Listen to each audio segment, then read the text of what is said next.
confesso para vocês que por um instante eu pensei que este ano de 2025 a política ia dar uma apaziguada, ia dar uma tranquilizada, que as coisas iam ficar mais tranquilas, mas eu me enganei redondamente. Assim como a política internacional está aí pegando fogo, né? Vocês estão vendo aí o que está acontecendo aí entre os Estados Unidos e a Venezuela. Aqui no Brasil não está sendo diferente, gente, tá? Vejam só as informações que foram divulgadas, a fresquinha que acabou de sair do forno, e só comprova que a política brasileira vai ser um caos, um desastre nesse ano de 2025. Notícia divulgada agora, há poucos instantes, pelo... Esse vídeo aqui tá simplesmente assim, uma explosão de informação. Assistam para vocês não perderem nem um detalhe. Rapidamente, por favor, só não esqueça de se inscrever no canal, porque eu tô vendo aqui que tem muita gente aí que tá me assistindo, tá sempre me acompanhando, mas até hoje não está inscrito aqui no nosso canal. Para você se inscrever aqui é totalmente gratuito, rápido e fácil. Só você olhar aqui embaixo, ó. Seu vídeo tem a palavrinha chamada inscreva-se ou inscrever-se. Clique em cima e automaticamente você já estará inscrito aqui no nosso canal. Vamos que tem muita coisa importante para trazer para vocês, muita coisa grave, né? A gente está acompanhando aí um tsunami, né? Das notícias, né? Esse conflito internacional, né? Mas aqui no Brasil a situação tá trágica, tá caótica, tá um tsunami, um caos, e eu vou trazer as informações atualizadas a partir de agora aqui para todos vocês. E o Eduardo Bolsonaro, que acabou de fazer uma revelação bombástica, parece que o tiro saiu pela culatra ali, parece que um plano do Lula foi por água abaixo, vocês vão entender. Assistam esse vídeo do Eduardo Bolsonaro com muita atenção, porque parece que um plano do Lula fracassou, vejam só. Ano passado nós tínhamos uma audiência pública junto à OEA. No entanto, o governo Lula entrou em campo e resolveu jogar para frente essa audiência e transformá-la numa visita ao Brasil. Só que a ideia deles era que o Donald Trump não fosse eleito. E jogando para frente, para depois da eleição dos Estados Unidos, eles continuassem exigindo pressão, tendo pressão, tanto o governo do Brasil com Lula e o governo americano com, possivelmente, a Kamala Harris, de não permitir que a OEA utilizasse os seus instrumentos para fazer algo mais propositivo, mais concreto, com relação à censura que ocorre no Brasil. Então isso daí tem que ser destacado para dizer que Trump é a pessoa essencial para essa ida da OEA, para esse holofote em cima da censura do Brasil, e também que está abrindo a caixa preta da USAID, da NED e da Atlantic Council, que financiaram a interferência eleitoral no Brasil para tirar Bolsonaro. Resumindo, o tiro saiu pela culatra, né, gente? E eu me lembro muito bem, tá? Quando a oposição, Marcel Van Hatten, junto com outros parlamentares de direita, né, tinha marcado essa reunião da OEA lá nos Estados Unidos, todos eles viajaram até os Estados Unidos, né? Tinha essa reunião realmente marcada junto com representantes da OEA nos Estados Unidos. E quando chegou lá, simplesmente a reunião foi cancelada, foi desmarcada, e segundo Marcel Van Hatten, por interferência aqui do governo brasileiro, do Lula, da Silva, do governo Lula. Aí, né, o próprio, depois de tanta cobrança, né, o próprio governo Lula convidou a OEA para vir até o Brasil para participar dessas reuniões. E eu achei assim, gente, foi um tiro no pé do Lula, porque aquela reunião lá seria uma reunião mais breve, mais rápida. Eu acho que eles teriam menos tempo de mostrar, né, fazer as denúncias e mostrar as provas. Agora, a partir do momento em que o Lula, o governo Lula interferiu e adiou, né, aquela reunião que iria acontecer naquele momento nos Estados Unidos, que inclusive o Marcel Van Hatten ficou furioso, tá, com o cancelamento daquela reunião junto com a OEA, né, marcando-se para agora, a convite do governo Lula, diz que o governo Lula com certeza achou que a Kamala Harris iria vencer a eleição, e o tiro saiu pela culatra, né? Então marcou-se a reunião para acontecer aqui no Brasil. Além de ser vários dias, o representante maior, né, da OEA, que é o Pedro Vaca, ele ouviu muitas pessoas aqui no Brasil, mas muita gente, inclusive levaram denúncias, mostraram provas. Aquela foto, gente, tá, do Pedro Vaca olhando para trás e olhando a foto do Dias Toffoli, naquela capa da revista Cruzoé, amigo do meu pai, aquilo ali, gente, foi uma bomba gigante dentro do STF. Muita gente ficou incomodada com aquela exposição do ministro do STF, Dias Toffoli, essa questão do amigo do meu pai. Inclusive a revista na época foi até censurada, trazendo aquela revelação bombástica. Então assim, o tiro saiu pela culatra, né, gente? Talvez se aquela reunião tivesse acontecido lá nos Estados Unidos, não teria feito esse estardalhaço todo que está acontecendo aqui no Brasil. Mas para, né, positividade da direita, essa reunião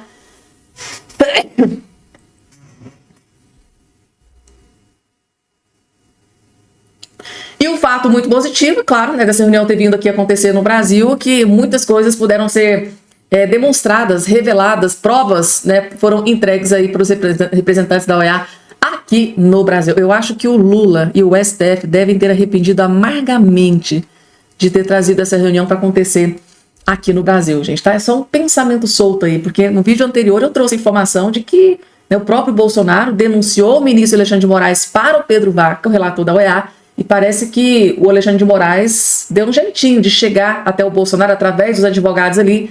Acho que ele não gostou muito, tá, da denúncia feita pelo Bolsonaro diretamente ali para o relator da OEA, o Pedro Vaca, gente, tá? Tá no vídeo anterior que eu postei aqui no canal, assista, gente, tá? O Alexandre de Moraes extremamente incomodado, tá? Furioso pelo fato do Bolsonaro ter denunciado ele para o relator da OEA nessa reunião que aconteceu de 40 minutos que o Bolsonaro acabou de revelar. Próxima informação na tela. Gente, segundo o jornalista do portal de notícias UOL, o governo Lula está sangrando, gente, tá? Tá aqui. Eu precisei de um raciocínio para decifrar que Lula desmanchou, acabou, derreteu. Foi isso que o tal passador de pano disse. Ou seja, nem os jornalistas de esquerda estão conseguindo aqui esconder, gente, tá? O desastre que está acontecendo nesse desgoverno Lula. E ele foi até mais além. O Josias de Souza, que é um jornalista do UOL, né, bem passador de pano pro Lula, bem assim militante de esquerda, ele mesmo disse, gente, tá? Ele mesmo afirmou que o Lula se tornou hemorrágico, né? O Lula está sangrando, o Lula está derretendo, o Lula está defiando. O governo Lula acabou. Assista, gente, tá? Que isso aqui é um dos melhores vídeos que você vai dirigir hoje. Simplesmente um jornalista passador de pano que adora fazer malabarismo para livrar a cara do Lula, detonando o Lula aqui, esfregando aqui na cara dos militantes de esquerda, dos outros militantes, que o Lula tá acabado. Vejam só. As pesquisas mais recentes haviam detectado um sangramento na popularidade de Lula. O novo Datafolha revela que a lesão política mudou de patamar. No início da segunda metade do seu terceiro mandato, Lula transformou-se num presidente hemorrágico. Sua taxa de aprovação desabou 11 pontos percentuais em 2 meses. Entre os brasileiros que votaram nele em 2022, o tombo foi de 20 pontos. É um derretimento histórico. Desde o início do terceiro mandato, em janeiro de 2023, Lula deslizava de lado no Datafolha, numa estabilidade modorrenta. Agora seu prestígio ficou menor do que era no auge do Mensalão, no final de 2005. Com a reprovação maior do que a aprovação, Lula já havia entrado no vermelho em outras pesquisas. No novo Datafolha, o fundo do poço ganhou ares de poço sem fundo. O saldo negativo é de 17 pontos. Há algo de muito inusitado no sangramento de Lula. As feridas que tornam sua imagem anêmica foram 100% abertas pelo próprio governo, como no caso da crise do PIX. De resto, a língua de Lula virou uma espécie de líder da oposição, capaz de culpar os consumidores pela carestia. Ah, se está caro, não compra. Lula repetiu nesta sexta-feira que realizará até 2026 a colheita do que plantou nos 2 primeiros anos desse terceiro mandato. Continua enxergando no espelho a imagem do melhor presidente que já viu. Acha que é uma coisa, mas o seu público mais cativo indica que já virou outra coisa. Sua popularidade definha mesmo nos segmentos do eleitorado que pareciam fortalezas. Há esguichos entre os mais pobres, os menos escolarizados, as mulheres e até entre os moradores do Nordeste. De passagem pela cidade de Belém, Lula acomodou sua 4ª candidatura em cima do telhado. Eu tenho 79 anos, eu tenho que ter consciência comigo mesmo, não posso mentir para ninguém e muito menos para mim, disse Lula. Ele declarou também que a disputa pelo 4º mandato não é sua prioridade agora. Nesse ponto, a menos que Lula revolucione a si mesmo, sua opinião pode acabar coincidindo com a da maioria do eleitorado. Eu não tenho a menor dúvida. Boa noite. Eu não tenho a menor dúvida. Na verdade, o Lula já está sentindo, né? No fundo, o Lula coloca a cabeça no travesseiro, ele já sente, ele sabe que não tem a menor chance de vencer a eleição em 2026, dado o fracasso, o derretimento, né, do governo Lula. E o próprio Josias de Souza, que é um militante de carteirinha do Lula, acaba de dizer que o Lula está sangrando, né? Esse governo Lula está sangrando, esse governo Lula está hemorrágico. Ou seja, gente, acabou. O Lula está acabado. E essas falas do Lula, né, na última sexta-feira corroboram exatamente com as últimas pesquisas que estão sendo divulgadas. O Lula definitivamente derreteu, acabou. Explodiu, a Janja explodiu, bombou. Mas não é no bom sentido de bombar, não. O que explodiu mesmo foi a imagem negativa, a rejeição contra a Janja, que em poucos meses ela conseguiu aumentar a sua rejeição para 58%. Fica aqui comigo para você entender essa notícia, o quão grave ela é, para você ter uma dimensão do quanto os gastos também e as atividades políticas irregulares da ex-Banja no governo Lula têm custado para ela e para o Lula em termos de popularidade. E ainda bem que tem custado para eles também, né? Porque até agora só está custando para o nosso bolso. E eu vou te contar então duas coisas desse vídeo. Primeiro, eu vou te mostrar como que a rejeição para a Janja explodiu. E depois, em segundo lugar, eu vou te mostrar mais um absurdo que ela aprontou agora, nesta semana, e que ajuda a explicar em muito essa desaprovação recorde da primeira blogueira do Palácio do Planalto. Isso, gente, certamente tem um impacto também na explosão também da popularidade do Lula, que, como eu mostrei num vídeo ontem aqui no canal, ele está com a menor aprovação da sua história. E eu vou deixar esse vídeo de ontem na tela aqui no final para você e também na descrição aqui embaixo para você conferir depois. Leia aqui então comigo essa matéria aqui do Diário do Poder. Imagem negativa de Janja dispara 18 pontos e rejeição chega a 58%. Aí a esbanja, ó. Não é só o presidente Lula que enfrenta desgaste da imagem pessoal. A primeira-dama Janja também está com a rejeição alta. É o que indica a pesquisa da Atlas Intel divulgada nesta terça-feira. O levantamento aponta que 58% dos entrevistados declararam ter uma imagem negativa da Janja. No último levantamento de outubro, gente, poucos meses, esse índice estava em 40, explodiu aí 18 pontos em poucos meses. A imagem positiva da Janja era de 48 em outubro. E no levantamento desse mês, adivinhe, o marcador caiu aí 16 pontos para 32%. Os que declararam não saber passaram de 12% para 10%, ou seja, tem mais gente formando e tendo opinião em relação a esse assunto. Gente, 58% de desaprovação é um número absurdo. Isso significa dizer que mais de 2/3 dos brasileiros rejeitam a Janja. É como se 2 em cada 3 brasileiros rejeitassem ela, ou 6 a cada 10 brasileiros tivessem uma imagem negativa da Janja. Surpresa, né? Se essa notícia te surpreendeu e trouxe para você pelo menos aí agora sim um sentimento de justiça, de satisfação por conta de todas as coisas erradas que a Janja e o desgoverno Lula estão fazendo, então clica com força aí no like e bora seguir aqui, porque eu tenho que te dizer que essa desaprovação é absolutamente radioativa para o Lula e para o PT. É tóxica. A Janja está quase alcançando a desaprovação da Dilma lá no finalzinho do segundo mandato, quando a aprovação do governo foi para o fundo do poço e ela sofreu impeachment. É realmente impressionante. E se for verdade que a Janja alimenta planos políticos de se candidatar a senadora pelo PT em 26, como dizem alguns jornalistas, então está na hora de o PT começar a refletir se eles realmente querem a esbanja como candidato. Agora, o que eu digo para você é o seguinte. Gente, eu tô com uma vontade de sair gritando aí pro PT. PT, bota ela pra frente, esbanja, concorre, lancem ela senadora. Eu peço isso para vocês. Vai facilitar demais a vida dos 2 senadores de direita que vão concorrer contra a Janja, seja lá quem que eles forem e qual estado eles estiverem. Agora, bora terminar aqui de ler essa matéria aqui do Diário do Poder. Algumas situações podem ajudar a explicar a rejeição da primeira-dama, como a ofensa de Janja contra o empresário Elon Musk e a insistência do governo Lula em esconder gastos e agenda da primeira-dama. Quem poderia adivinhar, não é mesmo, que o fuck you Elon Musk iria derrubar ainda mais a imagem da Janja? Quem poderia adivinhar que com os gastos da primeira blogueira com viagens de luxo mundo afora, já ultrapassando mais de 70 milhões de reais, a imagem da Janja derreteria ainda mais? E agora eu vou para o segundo ponto que eu prometi para você. Eu prometi te mostrar como que uma das razões que explicam a extrema impopularidade da Janja aconteceu já nessa semana. Lê aí comigo então esta manchete aqui do Estadão.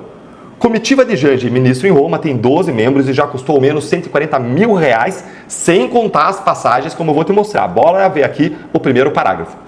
A comitiva que acompanha a primeira-dama Rosângela da Silva, a esbanja, e o ministro do Desenvolvimento Social, Wellington Dias, do PT em Roma, é formada por pelo menos 12 assessores. A viagem do grupo já consumiu ao menos 140 mil reais.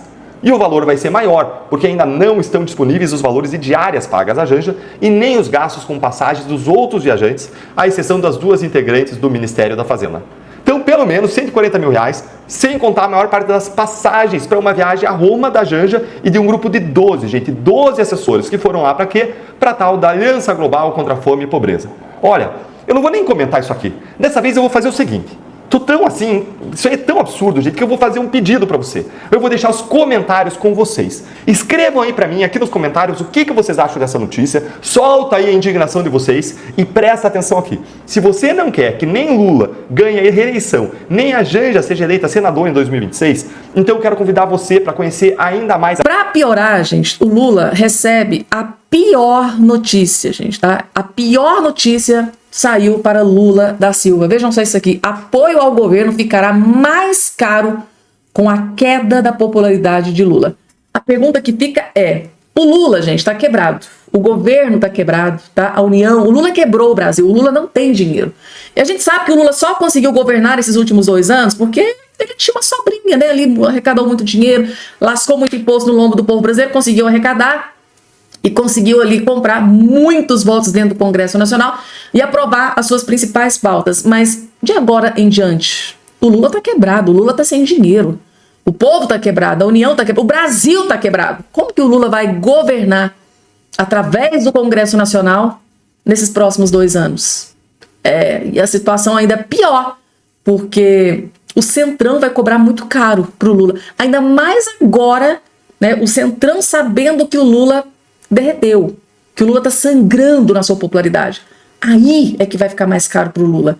E o Centrão, gente, é uma espécie de sanguessuga, são mercenários, eles só votam, só aprovam às custas de muito dinheiro. Muito dinheiro. Tá aqui, ó, estamos a quase 10 meses do fim de 2025, o ano que Lula considera, e com razão, o mais decisivo para a sorte do seu terceiro governo. Se ele não chegar bem até lá, dificilmente terá chances de se reeleger em outubro de 2026, como tanto quer. Naturalmente, isso Lula não diz, nem mesmo em conversas com seus companheiros mais próximos, para não parecer desde já que poderá jogar a toalha. De resto, pela esquerda, não teria, né? Não teria para quem jogar. Talvez fosse obrigado a ir para o sacrifício. A aprovação de Lula desabou em 2 meses, de 35% para 24%, alcançando um patamar inédito que ele, em suas 3 passagens pelo Palácio Planalto, segundo a mais nova pesquisa do Datafolha, a reprovação também é recorde. Passou de 34% para 41%. Acha um governo regular 32, antes de 29, em dezembro. Então, de 29, passou de 32 a reprovação do governo Lula. E a parcela dos brasileiros que ganham até 2 salários mínimos, a aprovação despencou de 44 para 29. Ou seja, gente, esses partidos que apoiam o Lula, percebendo que o Lula está acabado, aniquilado, vai cobrar mais caro do Lula. Tipo assim, o Lula está acabado, ele precisa da gente. É agora que a gente vai cobrar o que a gente precisa do Lula. É mais ou menos isso, é o toma lá, dá cá. Lula, você agora está numa posição que você precisa mais de nós do que nós de você. Você está acabado, aniquilado, você derreteu. Agora, para você continuar na presidência, você precisa da gente. O que é que você tem para nos oferecer? Bom, Lula tem ministérios, tem cargos. Agora, dinheiro, eu acho meio difícil com esse país quebrado, porque o Lula quebrou o Brasil, né? Resumindo, como que o Lula vai governar de agora em diante, em queda desesperadora, sem dinheiro e o Centrão simplesmente mercenários, cobrando caro? Vai ser complicado. Eu tinha que trazer aqui uma informação para vocês, gente. Vejam só que interessante. Mais uma viagem do Lula acaba de ser confirmada. E adivinhem só quem vai estar lá junto com Lula da Silva, torrando, gastando nababescamente o dinheiro do povo brasileiro, do contribuinte. Tá lá ela, Janja, deslumbrada, gosta de viajar. Lembrando que ela não tem função pública, não exerce cargo público, então ela não tem obrigação de, através da lei de acesso à informação, a passar os seus gastos, né? Segundo o que foi dito pelo governo Lula, né? Porque o que mais tem é jornalista, né? Buscando informações dos gastos da deslumbrada da Janja, mas a justificativa do governo é que ela não exerce cargo público. Interessante, né? Mas ela tá torrando dinheiro público, né? Essa conta não fecha, né? Mas tá aí, gente, tá? Vamos trabalhar muito. Gente, você que tá aí do outro lado assistindo, vamos trabalhar muito. Vamos continuar trabalhando muito, porque a gente tem esses 2 aqui pra sustentar. É o meme da vez, né? O Nicolas Ferreira postou esse vídeo, né? Inclusive, muita gente postando esse meme, né? Quando você estiver muito triste, muito capenga, muito cansado, animem-se. Lembrem-se que você tem esses 2 aqui para sustentar. Triste, gente. É a triste realidade. Tá aqui, ó. O presidente Luiz Inácio Lula da Silva fará uma visita, tá, de Estado ao Japão entre 25 e 26 de março. Anunciou o Ministério das Relações Exteriores nessa sexta-feira, 14. Dessa vez, ele será acompanhado pela primeira-dama, Janja Lula da Silva. A viagem marcará os 130 anos das relações diplomáticas e tal. E lá vai, além do presidente, a sua grande comitiva, porque ele sempre viaja com muitas pessoas, porque, afinal de contas, o dinheiro é do povo, porra, a gente gasta. Porque a gente não sabe nem se o Lula vai estar na presidência a partir de janeiro de 2027, então vamos torrar o dinheiro do povo. E de quebra, leva o encosto, Janja da Silva. Ah, gente, a gente tem que rir pra não chorar, né? Bolsonaro, gente, tá? O Bolsonaro, tá? Ele participou de uma live nesse dia de hoje. Foi uma live reveladora. Ele decidiu jogar a lama no ventilador e durante essa live ele revelou várias informações extremamente importantes. E durante um período dessa live, ele foi questionado, né, sobre a reunião que ele teve, né, com o Pedro Vaca, que é aquele relator enviado da OEA aqui no Brasil, e ele acaba de falar, se pronunciar sobre esta reunião que ele teve diretamente, o que pode sair, o que pode surgir depois dessa reunião que aconteceu entre ele, Bolsonaro, e o Pedro Vaca, né? Pode sair algo positivo, né? O que ele sentiu pode ser negativo. Assistam, gente, porque o que ele disse aqui é extremamente grave. Vejam só. Olha, essa vinda do Pedro Vaca para cá foi acertado antes das eleições dos Estados Unidos. E jamais quem organizou e convidou essa vinda para cá podia imaginar que o Trump fosse eleito. Bem, aconteceu, vieram para cá. Obviamente, a gente colhe informações, quem é o Pedro Vaca? Tá, aí chegou muita coisa aqui, como ele sendo uma pessoa realmente de esquerda.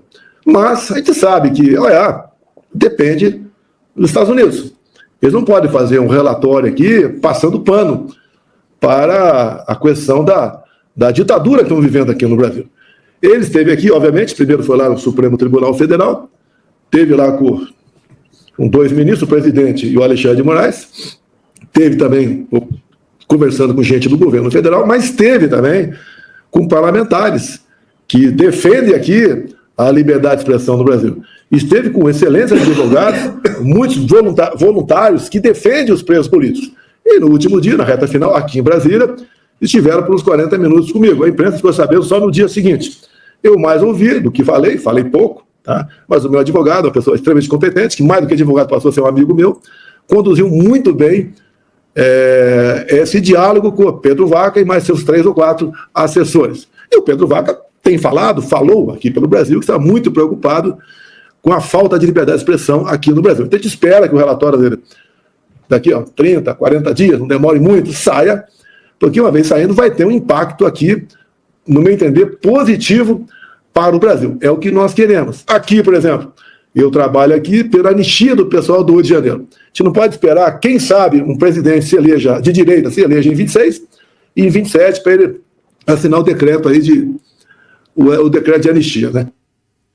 E essa é uma grande preocupação, né? Um presidente de direita se eleger em 2026 e assinar o decreto da anistia, né? É o que o Donald Trump fez assim que ele foi empossado como presidente dos Estados Unidos. Agora, a grande pergunta é, e o STF vai ou não derrubar, né, o decreto de anistia do próximo presidente da República para o pessoal do 8 de janeiro? Qual será que vai ser o comportamento dos ministros do STF aqui? Porque o STF derrubou ali o indulto, né, num presidente da República, né, o indulto que ele concedeu ao Daniel Silveira, né? O STF foi lá, sem dó e nem piedade, derrubou o indulto do Bolsonaro que ele tinha concedido ali ao Daniel Silveira.